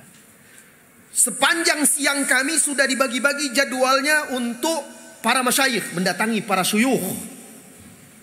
Kalian ada jadwal-jadwal. Hari ini dari pagi sampai malam. Tadi kan kata Ustaz Abdul Malik belajar di sini dari pagi sampai malam, kan sudah ada jadwal-jadwalnya. Ini dengan Ustaz Fulan, ini dengan Ustaz Fulan. Seperti itulah mungkin. Wabil laili an-nasakh wal muqabalah. Perhatikan. Siang mereka berguru di jadwal yang sudah ditetapkan untuk para syuyukh. Malam adalah waktu mereka untuk mengulang, mencatat dan membandingkan muqabalah dengan temannya. Lihat catatan kamu. Mungkin saya ada ketinggalan tadi. Kamu bagaimana? Sama enggak? Muqabalah. Bainan nusakh. Antara naskah-naskah catatan itu. Mereka ulang lagi sambil murojaah pelajaran mereka. Begitu rupanya ulama-ulama itu, imam-imam menuntut ilmu itu. Mereka ulang, pulang dari majelis mereka ulang. Kita sudah tidak dengar lagi kan. Jadi ulang lagi. Karena kita nggak punya catatan apa-apa. Mereka ada yang mereka ulang, mereka bawa pulang. Ulang. Nah kalau antum catatkan walaupun hanya 1 poin, duduk anak-anak karena segala macam. Wah ini oleh-oleh yang kata Ustaz tadi kan, bawa oleh-oleh terbaik, catatan ilmu itu kepada keluarga kita. Beliau bercerita, Abdurrahman Ibnu Hatim Ar-Razi, Ibnu Abi Hatim. Fa'ataina yauman ana wa rafiqun li syaikhan. Maka suatu hari saya dan salah seorang teman saya mendatangi seorang syekh. Faqalu huwa alil. Sampai kami di situ lalu diberitakanlah syekh itu lagi sakit, alil. Lalu karena sakit mereka pulang. Gurunya sakit jadi mereka pulang. Fara'aina fi tariqina samakatan a'jabatna. Di tengah jalan pulang kami lihat ikan yang kami suka kepadanya. Fashtarinaha, kami membelinya. Falamma sirna ilal bait, sampai ke rumah, hadara waktu majlisin. Ternyata waktu mereka sampai bawa ikan ke rumah, sudah datang jadwal syekh yang berikutnya. Falam yumkinuna islahahu, dan tidak mungkin kami untuk memasaknya. Wa madaina ilal majlis, kami tinggalkan ikan itu di rumah dan kami pergi ke majlis. Falam nazal hatta ata alaihi thalathata ayyam. Ternyata bukan sampai sore. Sampai 3 hari berturut-turut tidak sempat mereka mengolah ikan itu. Allahu Akbar. Jadi apa? Mereka ingin makan yang enak, nggak bisa. Nggak sempat lagi. Kenapa? Karena nggak mau mereka ketinggalan ilmu. Mana si fulan? Kok nggak masuk belajar? Kan kalau di pondok ya, cari rupa di dapur makan. Padahal sudah habis jadwal makan. Nah, kenapa? Lambat Ustaz, lapar, apa segala macam. Lapar sedikit saja. Kenapa lambat-lambat makan jadwalnya? Sudah ada jadwal yang ditetapkan. Nah lihat, sampai 3 hari mereka tidak bisa makan yang enak, makan ikan. Kata dia, wakadaan yataghayyar, hampir busuk, fa'akalna nayyan, akhirnya terpaksa kami makan mentah-mentah ikan yang hampir busuk tuh. Tidak sempat lagi, kalau tidak dimakan nanti sudah habis, busuk. Sebelum betul-betul busuk, yaudah makan mentah-mentah, tidak sempat masak pun. Fa'akalnahu nayyan, kami makan ikan itu mentah-mentah. Lam yakun lana faragh an nu'tiyahu man yushawih. Kami tidak punya waktu kosong untuk memberikan ikan ini kepada seseorang yang bisa membakarnya. Bahkan untuk memberikan kepada orang lain mereka tidak punya waktu kosong. Waktu mereka betul-betul mereka isi untuk ilmu. Subhanallah. Jadi waktu menuntut ilmu itu betul-betul menuntut ilmu. Waktu setelah mereka besar menjadi ulama, memetik buahnya. Jadi kalau di majelis ilmu itu bapak-bapak, ibu-ibu ya betul-betul menuntut ilmu. Jangan ngobrol sana sini, jangan sibuk HP pula tengok apa yang masuk apa dan segala macam. Fokuslah menuntut ilmu. Dengarkan baik-baik agar tidak salah paham dan tidak salah mendengar apa yang disampaikan oleh guru kita. Kemudian beliau berkata, nasihat dia, catat. Kata dia, la yustata'ul ilmu birahatil jasadi, ilmu itu tidak akan bisa didapat dengan rahatul jasadi, dengan badan yang rehat, tenang, nyaman, bersantai-santai, nggak bisa. Roha itu rehat. Ya, berehat badan itu nyaman, santai, tenang, nggak bisa. Ilmu itu harus didapat dengan letih, lelah dan capek. Setakat perjuangan kita, setakat pengorbanan kita, segitu pula ilmu yang bisa kita dapat. Itu dari kitab Tadhkiratul Huffaz. Saudara-saudari kaum muslimin dan muslimat. Ada pula seorang ulama nahwu. Lihat bagaimana luar biasa ya beliau ini. Beliau itu adalah Al-Alama An-Nahwi Muhammad bin Ahmad Abu Bakar Al-Khayyat Al-Baghdadi. Dikisahkan beliau ini yadrusu jami'a awqati, dia sepanjang waktu belajar hatta fit tariq, sampai di jalan pun beliau belajar. Wa kana rubbama saqata fi jurfin aw khabatathu dabbah, di jalan pun dia belajar. Bahkan kadang-kadang dia terperosok ke lubang karena tidak lihat jalan lagi, atau ditabrak oleh hewan, oleh kuda, keledai, karena dia nggak lihat lagi. Sibuk dia baca-baca murojaah, mungkin atau tabrak. Begitu mereka, begitu cintanya kepada ilmu. Kalau sekarang kan susah. Ya, untuk bisa mendapatkan penuntut ilmu seperti itu, setiap hari dia pegang Quran, duduk pegang Quran, baring pegang Quran, berjalan pegang Quran, mengulang, membaca, terus duduk, apa semuanya susah mencari. Makanya susah anak-anak kita itu hafalan Qurannya lekat. Kenapa? Karena perjuangannya tidak kuat. Semakin kuat perjuangan, semakin besar pengorbanan, insya Allah semakin kokoh ilmu tersebut pada diri Anda.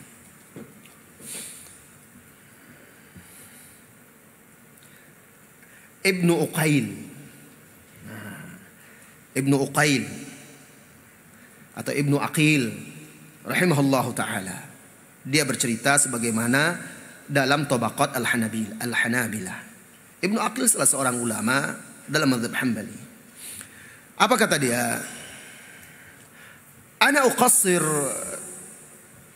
bighayati juhdi awqata akli. Saya berusaha semaksimal mungkin mempersingkat waktu makan saya. Makanan terhidang, wah ini kesempatan makan banyak-banyak. Tapi kan kalau makan banyak-banyak kan lama jadinya. Ya, kita mau belajar lagi, sedikit aja lah makan. Dia berusaha katanya mempersingkat sesingkat-singkatnya waktu makannya. Hatta akhtara saffal ka'ka wa tahsihi bil ma' 'ala al-khubuz. Sehingga dia pilih roti itu, dia cubit sedikit-sedikit saja, lalu makan dan teguk air sedikit. Supaya cepat roti itu. Yang singkat-singkat aja, yang penting sesingkat-singkatnya waktu dia. Penting terisi perutnya. Karena kalau kosong pun nanti bahaya kan, sakit. Yang penting terisi. Agar apa? Agar tidak terbuang waktunya. Limata li'ajli ma bainahuma min tafawutil mudghi. Kenapa? Karena kalau saya tidak basahkan, kadang-kadang dia makan, dia teguk air. Kalau dia tidak seperti itu, waktu yang dia gunakan untuk mengunyah lebih banyak. Roti keras, jadi kan waktunya banyak, dia hitung itu. Tapi kalau dengan air, jadi lunak. Dia makan, dia minum air, lunak, lebih cepat dia menelannya. Kenapa? Dia akan memanfaatkan, dia hitung waktu itu. Kalau saya mengunyah lama, waduh, saya ketinggalan nanti. Dipersingkatnya dengan apa? Dengan cara seperti itu. Sampai itu dihitungnya, ya Allah. Apa kata dia? Tawaffuran ala mutala'ah. Agar waktuku untuk menelaah lebih banyak lagi. Au tastira faidatin lam udrikha fihi. Atau untuk menulis, mencatat faedah yang belum aku dapatkan. Jadi cepat dia, segera dihabiskan waktu makannya. Sesingkat-singkatnya. Mereka kan makan roti. Roti itu kadang kering. Roti kering karena kalau di sana udaranya kering. Jadi sebentar saja dia kering. Kalau kering mengunyah kan lama. Jadi dibasahkan dengan air atau dia sompelkan, dia makan, dia teguk air. Teguk air sehingga menjadi lembut dan mudah bagi dia mengunyahnya. Supaya apa? Supaya bisa singkat waktu. Subhanallah. Sampai seperti itu para ulama-ulama untuk menuntut ilmu. Bagaimana dengan kita, wahai saudara-saudari kaum muslimin dan muslimat? Apa perjuangan kita? Apa usaha kita untuk menuntut ilmu? Mari kita teladani. Dan tidak ada batas waktu bagi kita untuk menuntut ilmu.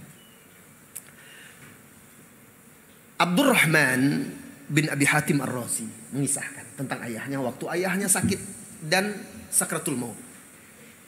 Ayahnya ini kan ulama, ahli hadis, imam dalam jarh wa ta'dil juga, Abu Hatim Ar-Razi.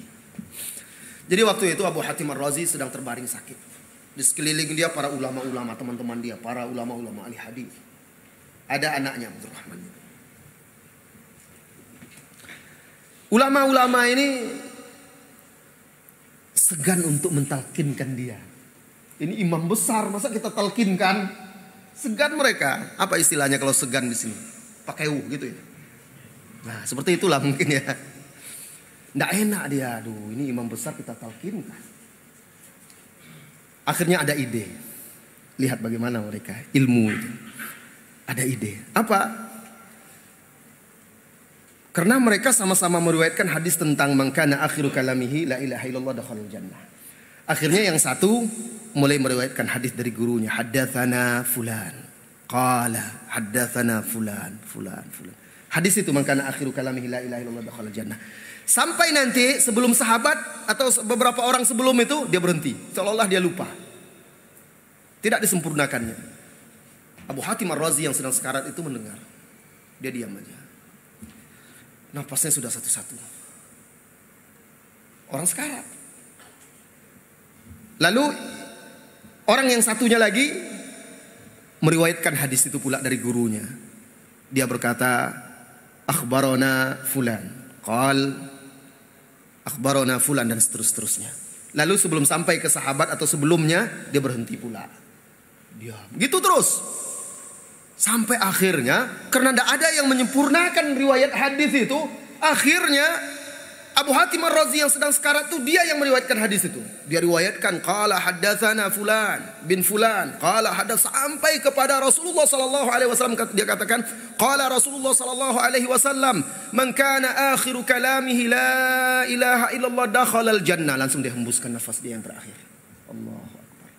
Hidupnya meriwayatkan hadis, membela hadis, wafatnya juga dengan meriwayatkan hadis dengan sanad-sanadnya. Dan hadis itu pula dengan la ilaha illallah. Subhanallah. Sampai akhir hayatnya dia meriwayatkan hadis. Orang itu, Pak, Bu, saudara-saudari, sahabat semuanya, anak-anak, seseorang itu akan diwafatkan oleh Allah biasanya, kata para ulama kita, dengan kebiasaan hidup dia. Bagaimana dia biasa hidupnya? Kalau dia biasanya baca Quran, menghafal Quran, selalu hidup dengan Al-Quran, insya Allah dia diwafatkan dengan Al-Quran pula. Orang yang biasanya hidupnya di jalanan, ngebut-ngebut, apa dan segala macam, ya matinya kadang di situ juga, di jalan juga. Orang yang mabuk-mabuk dan segala macam, matinya nanti dengan, kalau dia tidak bertobat ya, akhirnya dengan itu juga. Begitu juga orang yang rajin sholat, akhirnya wafatnya ketika dia sedang sholat pula. Biasanya seseorang itu diwafatkan, kata para ulama, dengan kebiasaan hidup dia. Nah, ulama ini di masa hidup dia memperjuangkan hadis. Hidup dia bersama hadis-hadis Rasulullah SAW. Memilah-milah perawi-perawi yang terpercaya, yang berpendusta, meriwayatkan hadis-hadis. Wah, diwafatkan oleh Allah sesuai dengan itu perjuangan dia juga. Bahkan dia bisa wafat dengan mengucapkan la ilaha illallah dari hadis yang dia riwayatkan langsung dengan sanad seperti kebiasaan dia di masa hidup dia. Lantas kita nanti bagaimana kita mati? Kita nggak pernah tahu ya, hanya Allah yang tahu. Tapi lihat kebiasaan kita. Apa kebiasaan kita? Tidakkah kita takut kebiasaan kita yang buruk lalu akhirnya ajal datang menjemput di saat itu? La ilaha illallah. Saatnya kita sadar. Saatnya kita insaf. Saatnya kita kembali, wahai saudaraku. Mari menuntut ilmu. Mari berjuang untuk mengkaji dan mempelajarinya. Menyebarkan dan mengajarkannya. Memperjuangkannya, istiqomah di atasnya sampai akhir hayat kita. Mudah-mudahan nanti kita pun dikumpulkan dengan para ulama, dikumpulkan dengan ahli ilmu, dikumpulkan dengan pemimpin para ulama, sahabat Mu'adz bin Jabal, bahkan dikumpulkan dengan Rasulullah SAW. Karena pengikut Rasulullah SAW itu berilmu. Bukankah Allah Subhanahu wa taala mengatakan di dalam surat Yusuf, "Qul hadhihi sabili ad'u ila Allahi ala basiratin ana wa man ittaba'ani." Katakanlah, hai Muhammad, inilah jalanku. Aku menyeru, mengajak manusia kepada Allah. Aku dan pengikutku ala basirah, di atas basirah. Syekh Saleh Ali Asy-Syaikh dalam salah satu makalah atau tulisannya tentang himmah salafus salih dalam menuntut ilmu, dia mengatakan makna basirah di ayat ini adalah al-ilmun nafi', di atas ilmu yang bermanfaat. Itu pengikut Rasulullah SAW. Kalau kita ingin jadi pengikutnya, kita harus belajar ilmu yang bermanfaat. Mudah-mudahan kajian yang singkat ini berguna bagi kita semuanya, khususnya diri saya. Dan mudah-mudahan Allah Subhanahu wa taala mengampuni segala dosa dan kesalahan kita. Waktu yang tersisa kita gunakan untuk tanya jawab. Silahkan. Biasanya pertanyaan langsung. Hah? Oh gitu, boleh bertanya langsung, boleh ditulis. Untuk akhwat, silakan tulis pertanyaannya dan serahkan kepada panitia. Nanti panitia akan bawakan ke depan. Silakan.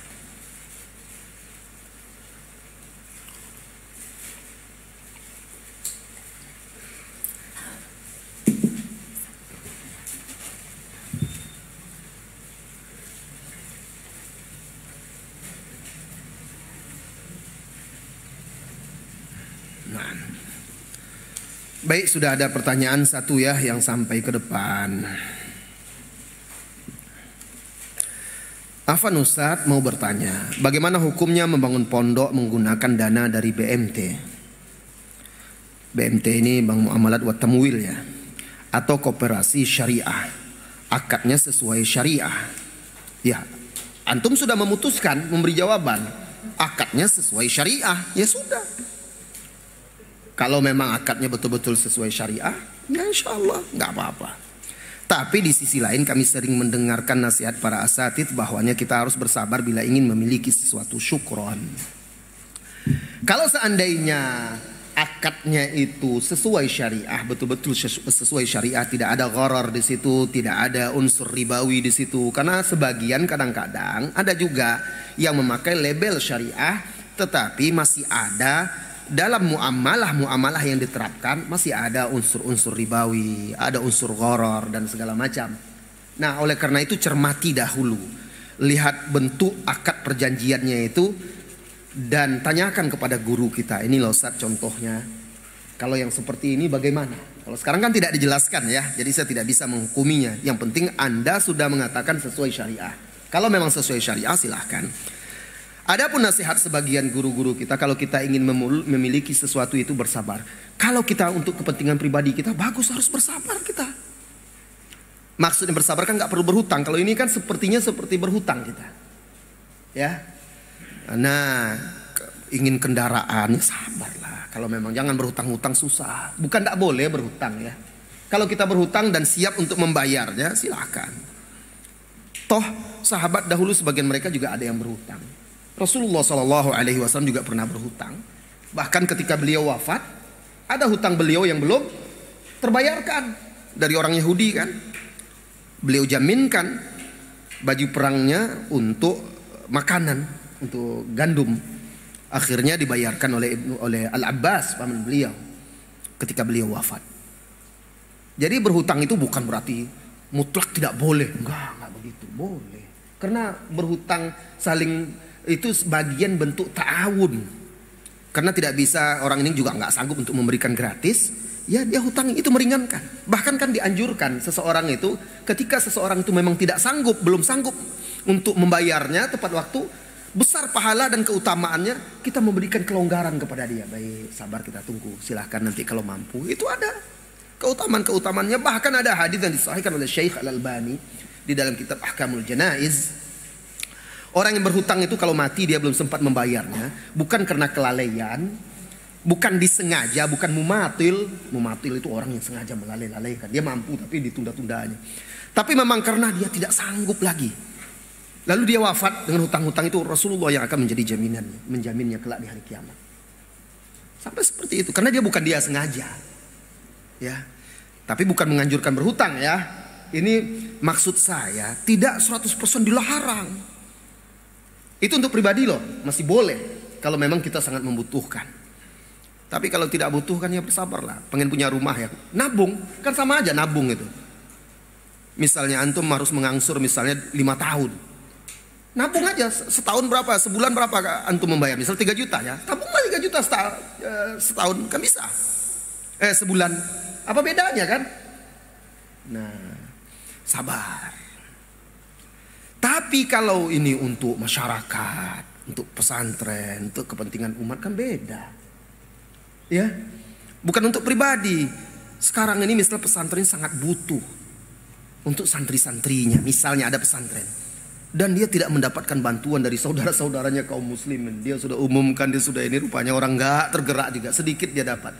Sementara ini sangat butuh, fasilitasnya tidak bisa lagi ditunda-tunda. Ya mungkin itu salah satu solusinya kalau memang akadnya sesuai syariah. Nggak apa-apa. Nanti dicarikan sambil mengasuh, dicarikan, dikumpulkan donatur-donatur dan bisa nanti melunasinya. Yang penting tadi sesuai syariah. Lihat, ini bukan untuk kepentingan pribadi, tapi untuk dakwah, untuk masyarakat, untuk generasi kita. Ya, Allahu a'lam bissawab. Ustaz, ini bukan pertanyaan ya, ini pengumuman tadi. Tidak ada lagi yang mau bertanya langsung, santri juga boleh, silakan bertanya langsung, nggak apa-apa. Mana? Silakan Pak. Duduk aja nggak apa-apa. Buka biar suaranya jelas, maaf ya. Nah, maksud saya suaranya biar jelas.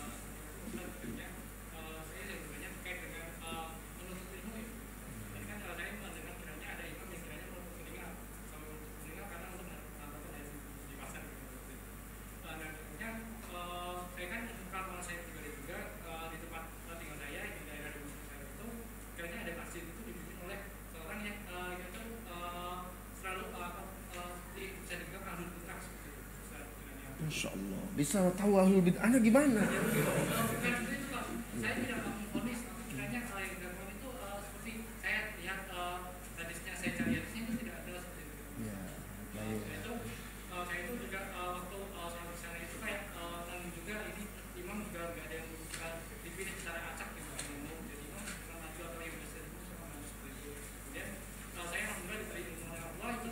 Alhamdulillah. Pertama saya ingin mengomentari tentang sholat di belakang ahlul bid'ah. Kalau memang itu ahlul bid'ah ya. Nah karena orang ketika melakukan 1-2 bid'ah, itu tidak bisa dikatakan, belum, apalagi bid'ahnya itu bukan bid'ah dalam akidah. Bid'ah-bid'ahnya pun mungkin bid'ah itu kan bertingkat-tingkat, ya, tidak dalam satu level. Jadi belum bisa kita misalnya hanya dia mungkin pakai kunut itu belum bisa dikatakan dia ahlul bid'ah, ya. Walaupun sebagian ulama mengatakan itu bid'ah. Atau dia melafazkan niatnya, itu pun belum bisa dikatakan ahlul bid'ah. Kecuali dia memang bid'ah besar dan dia menyeru, mengajak kepada bid'ahnya. Namun begitu, kalaupun dia misalnya ada orang imam yang melakukan bid'ah besar, tapi belum mengeluarkan dia dari agama, Ahlus Sunnah wal Jamaah membolehkan sholat di belakangnya. Ini terjadi di zaman sahabat, ketika terjadi bid'atul khawarij, para pemberontak, itu bid'ah besar itu. Mereka berhasil memberontak dan membunuh sahabat Utsman. Karena mereka menguasai waktu itu di situ, di Masjid Nabawi, mereka yang imami sholat. Tapi sahabat masih ada sahabat-sahabat yang lain di situ, mereka tetap sholat bersama di belakangnya, tidak ada masalah. Termasuk juga imam yang fasik, ya, itu boleh sholat di belakangnya. Sholat tetap sah. Kesalahan dia itu tanggung jawab dia di hadapan Allah Subhanahu wa Ta'ala, dan pahala, kita dapat pahala insya Allah. Itu ada hadis di Sahih Bukhari tentang imam-imam yang bersalah itu. Apa kata Rasulullah sallallahu alaihi wasallam, fa inna sabu falakum walahum. Kalau imam itu benar, maka kamu dapat pahala, mereka juga dapat pahala. Fa in akhtau falakum wa alaihim. Jika mereka keliru, kamu tetap dapat pahala sebagai makmum, dosanya tanggung jawab dia. Itu tentang sholat di belakang ahli bid'ah. Kedua, mengenai sholat di belakang imam yang keliru dalam membaca surat Al-Fatihah. Sebagaimana kita ketahui, membaca surat Al-Fatihah itu rukun. Sehingga kalau tidak membaca Al-Fatihah dengan sengaja atau lupa pun, para ulama mengatakan tidak boleh, tidak sah sholat dia. Rasulullah SAW bersabda, la sholata liman lam yaqra' bi fatihatil kitab. Tidak sah sholat orang yang tidak membaca Al-Fatihah. Wajib. Ya, itu rukun. Karena dia rukun, maka kita harus berhati-hati membacanya. Jangan sampai melakukan lahan yang bisa merubah ayat dan merubah arti. Nah, nanti kita lihat imam kita yang tadi itu misalnya, ya, lahannya seperti apa, kekeliruan dia dalam membaca surah Al-Fatihah yang rukun tadi. Apakah lahannya itu sampai merubah ayat, atau lahannya itu sampai merubah makna, atau hanya dia tidak begitu fasih dalam dengungnya, gunnahnya atau matnya kurang, atau dia tidak begitu fasih dalam dia menyebutkan hurufnya tepat, cuma sifatnya, karena kan harus orang yang betul-betul belajar, sehingga mungkin makhrajnya sudah tepat, cuma sifat huruf itu dia belum dapat, atau bahkan makhrajnya kurang pas, tapi tidak sampai merubah makna, merubah ayat, itu masih sah sholat bersama dia. Tapi kalau sampai merubah itu tidak boleh. Apa sikap kita? Sampaikan kepada pengurus misalnya. Usahakan dulu sampaikan kepada pengurus tentang imam itu hendaklah yang menjadi imam itu al-aqra, orang yang paling banyak hafalan dan bagus bacaannya. Jadikan imam agar sholat menjadi khusyuk, nikmat. Kalau tidak ada, ya siapa yang lebih berilmu di situ, yang lebih bagus bacaannya, dia yang menjadi imam. Nah, walaupun dia bukan pengurus, itu yang seharusnya nasihati. Kenapa sholat ini kan sholat orang biar rajin orang berjamaah, biar makmur masjid ini, dan juga biar sholat itu tidak keliru. Imam itu berat tanggung jawabnya. Kalau salah dia yang menanggung dosanya nanti. Kalau dia nggak mau, nasihati dengan cara yang baik. Bukan nasihati, mungkin beri masukan kepada sang imam. Apalagi kalau dia lebih tua dari kita. Kadang orang tua itu kan memandang ya, anak yang lebih muda, dia sok tahu pula dia, kata dia kan. Kita beri dia masukan, memberikan hadiah misalnya dia buku-buku, kitab-kitab tentang hukum-hukum menjadi imam, bagaimana menjadi imam, atau membaca Al-Fatihah yang benar dan segala macam. Cari buku, hadiahkan kepada dia. Atau bisa juga kita cari tulisan-tulisan, kita print, kita cetak dalam bentuk yang bagus, ya. Karena berdakwah itu kita harus berkorban dan berusaha.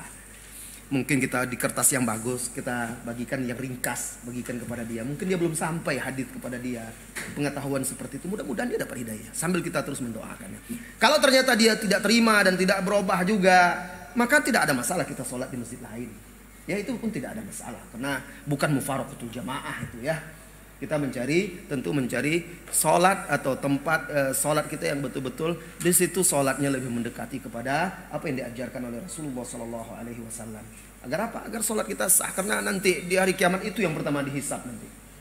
Ya, tapi kita awali dulu berusaha untuk memperbaiki.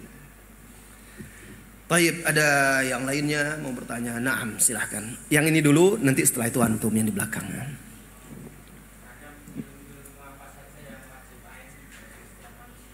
Ya. Pertanyaannya ilmu-ilmu apa saja yang hukumnya fardu ain bagi setiap muslim ya untuk dipelajari. Jadi ilmu itu ada yang fardu ain untuk setiap muslim, ada yang fardu kifayah.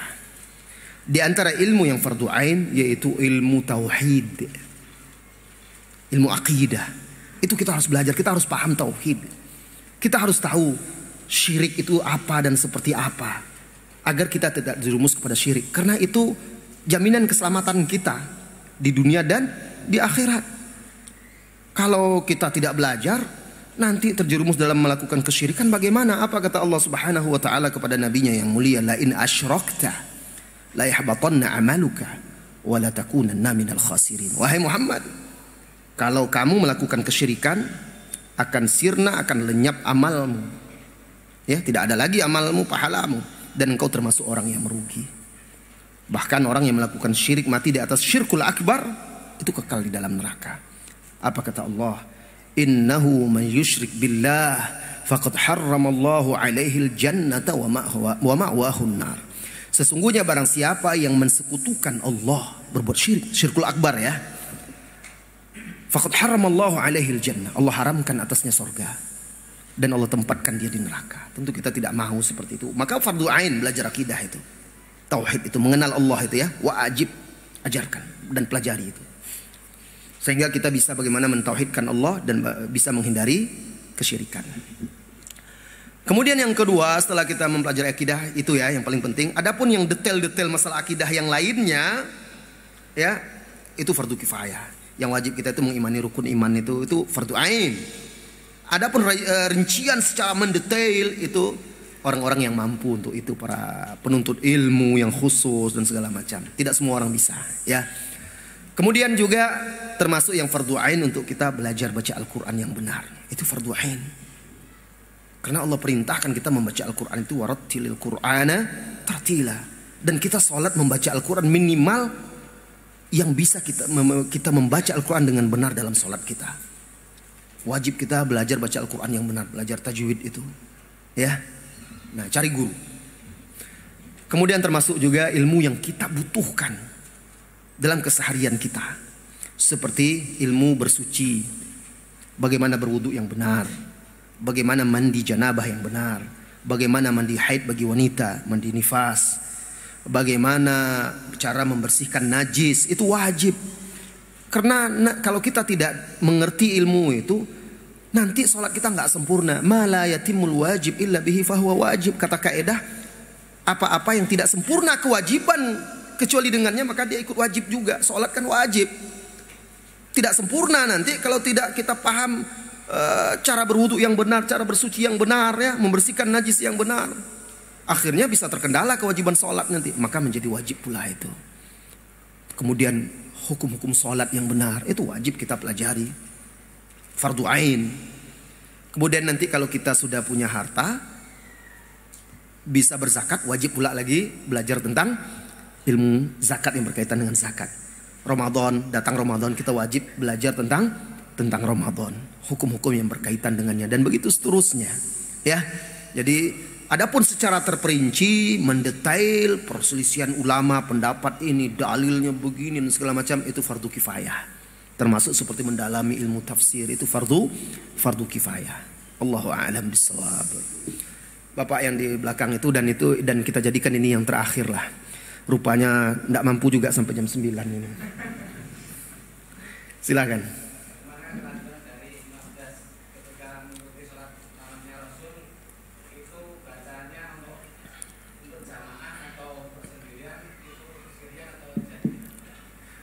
Ibnu Abbas ketika itu dia menjadi makmum.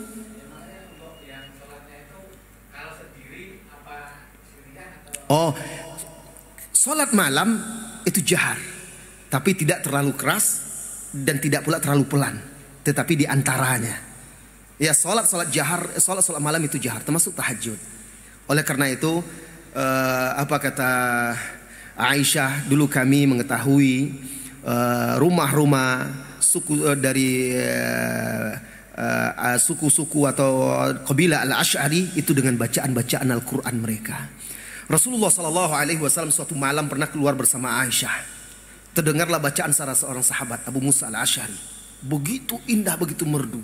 Dia sedang sholat. Rasulullah berhenti menyimak dan mendengarkannya. Jadi sholat malam itu memang itu jahar, ya, bacaannya. Sholat tahajud itu boleh, tapi bukan terlalu keras, tidak pula terlalu pelan, tapi di antara itu. Allahu a'lam bissawab. Baik, saya rasa dari akhwat nggak ada ya pertanyaan ya. Akhwat nggak ada pertanyaan, ibu-ibu tidak ada, baiklah. Kita cukupkan sampai di sini. Mudah-mudahan kita mendapatkan ilmu yang bermanfaat. Allah berikan taufik kepada kita untuk mengamalkannya, dan Allah limpahkan kepada kita keistiqomahan di atas ilmu dan amal tersebut hingga akhir hayat kita. Amin. Wassallallahu wasallam ala nabiyyina Muhammadin walhamdulillahi rabbil alamin. Assalamualaikum warahmatullahi wabarakatuh.